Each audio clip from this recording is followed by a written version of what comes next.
So the new addition for this year is classic content.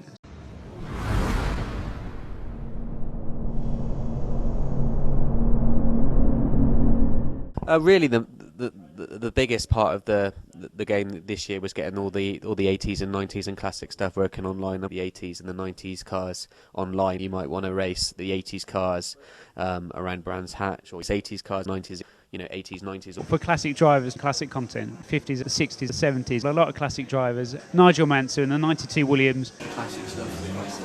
Classic cars. In the 80s, the V8, the V10 engines in the 90s. Including classic content, 50s, 60s, 70s, 1992, 1988 or 87, 90s content, 80s content. So we've got a new art director on this year's game. Obviously we're one team less this year with HRT being gone, so that's freed up some memory, and the art director's spent it on the classic component of the game. So you're going to get an 80s pack for that classic edition, 80s and 90s. And the 80s are the 80s cars around kind of Brands Hatch, turbo era cars, 80s era pit stops or 90s era pit stops, and the classic cars. Classic cars, classic content.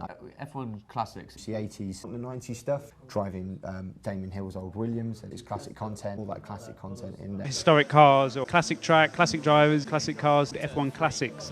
Classic cars, Jerez and Brands Hatch and Imola, and classic content from the 80s and the 90s. And the classic Classics. Classic one classics.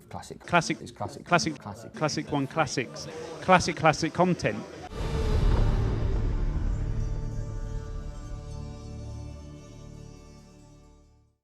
Classic